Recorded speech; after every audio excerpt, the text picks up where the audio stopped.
Okay guys, good morning. Paano ba tayo mag-activate ng ating account on Crypto Piso on my PayMoco campaign? So ito po yung account ni Jonifer. So once na-open nyo na po yung account nyo, punta kayo dito sa menu. So dito sa taas. So dyan. Tapos punta tayo dito sa campaign. Yan. Tapos click natin, no. Tapos dito sa baba guys, nasa campaign page na po tayo, no. So yung unang campaign po dito, itong Maringal, hindi po sa atin ito. So mayroon akong campaign dito, itong Neo Consumers Community, mayroon tayong 150, mayroon tayong 799. So ito hindi sa atin, itong Hanilo. Ito yung Wealth Achiever, hindi din sa atin. So itong Issue Beauty, hindi rin sa atin. So yung atin din, itong Neo Double Infinity 88, sa atin din itong Crypto Piso para sa masa at saka Crypto Piso Global Savings Fund. So yan, so tatlo po yung nasa dulo natin, sa atin po yan, at saka yung dalawa po sa taas, yung 150 at saka 799. So yan po. So pag-activate natin sa ating Crypto Piso para sa masa, so dapat tama po yung pinuntahan nyo na campaign. So scroll up lang nyo po, tapos para pababa yung page, tapos i-click nyo lang po itong view, atong view campaign. Yan siya, i-click lang yan po natin yung view campaign. So nasa loob na po kayo ng campaign. So yan, scroll up lang nyo po para bababa yung page niya, no. So sa baba po may nakalagay po na join campaign. So yan, so click po natin yan, click natin join campaign.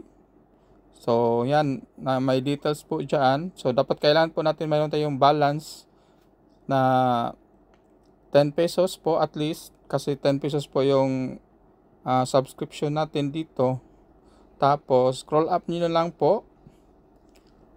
So yan, tapos i-check nyo po yung tatlong agreement natin. So yan, I understand that joining this campaign is solely our responsibility to accept all the risks involved. So yan, so check lang po natin yan, yung tatlo, at saka yung no refund na po na siya, tsaka yung terms and condition. You can read our terms and condition, pwede nyo i-click yan.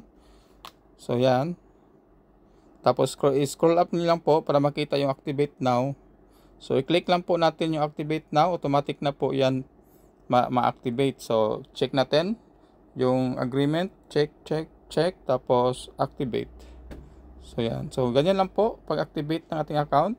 So activated na po siya. So to check your structure, so click nyo yung view structure. So yan, so nandito na po si Jonifer. So yan, so i-check natin guys sa ating mother account, no, sa ating Crypto Piso. So saan po natin mahanap, kasi nag-autofill na po siya nag-autofill na po siya. So tingnan natin kung saan siya napupunta. So yan, check natin. Ito po yung mother account natin sa Crypto Piso. So punta tayo sa campaign, tapos punta tayo sa baba, yung 10 pesos po, no, Crypto Piso para sa masa, view campaign. So since activated na po yan, view campaign na po tayo. So same lang din po yan sa inyo. So yan, so ito yung main account natin, tapos naka perfect 11 structure siya. So malamang si Jonifer po nasa third direct na po siya.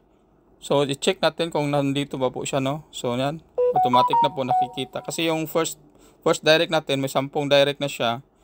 Tapos yung second direct natin, yung second frontliners, may 10 na din siya. So automatic, since autofill siya, napunta na po siya sa third frontliners. So yan, autofill na po siya si Jonifer. So something like that. So autofill po yung system natin. Naka 10 by 7 matrix, unimatrix po. So unimatrix po, hindi po siya matrix po, no. So matrix lang po ang term natin pag nagbanggit tayo ng numbers, kasi may matrix ID po yung tinatawag. Yung nandito po, ito po yung matrix ID natin. Yan, yan siya. Yan po yung matrix ID. Pero yung system po natin is naka-uni matrix. Meaning po, uni means nag-start po sa 1 tapos pababa. Infinity po supposedly yan kasi pwede man tayo mag-add accounts. Kahit 7th level siya, pwede ka mag-add accounts per level. So meaning infinity pa rin yung lalabas niya. So ganun lang po. So thank you and hope to see you inside our Crypto Piso community. So thank you. Bye for now.